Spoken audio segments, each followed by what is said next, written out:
les 150 000 signatures que j'avais demandées au nom de l'aide à la réussite de cette 4e campagne, eh bien, je les ai eues en moins de 24 heures. J'en suis très fier, très honoré. Et surtout, je suis très fier de vous, parce que ça signifie que vous comprenez parfaitement l'enjeu. Plus vite c'était fait, plus ça crée de la dynamique, ça crée de l'élan. Et ça montre qu'il y a un effet de rassemblement et que donc la gauche n'est pas cette petite poussière venimeuse de lutte et de dispute, mais qu'il y a un endroit où c'est carré et où on va de l'avant, où on a un programme, on a une équipe et un seul candidat, pas une ribambelle qui s'entretue.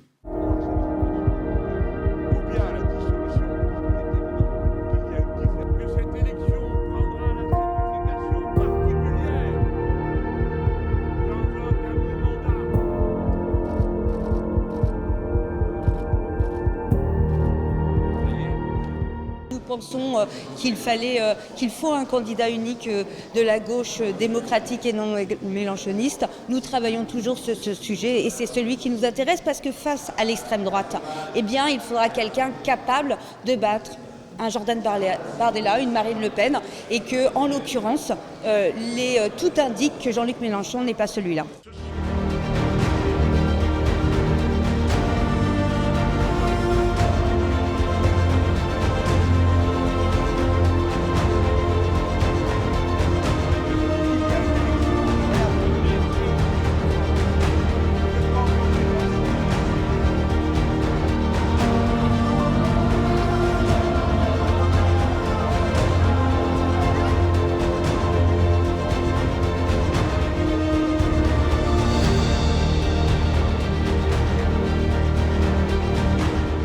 Je ne considère pas que ce soit le vote utile. Moi, je pense que le vote utile, il est déclenché par une dynamique collective.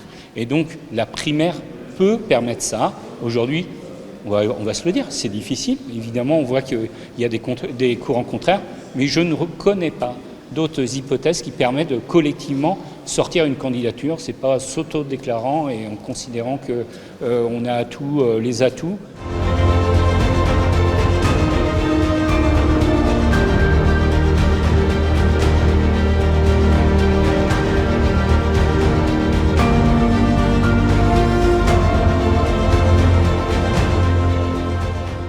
Je connais votre colère, mes compatriotes.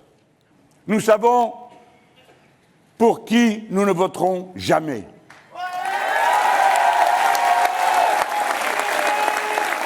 Donc, vous ne devez pas donner une voix à Madame Le Pen.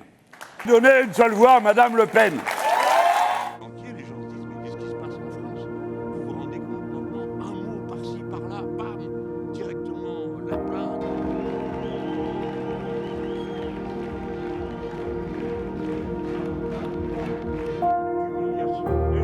La première chose que j'ai appris, moi j'étais lampiste, 21 dans la liste.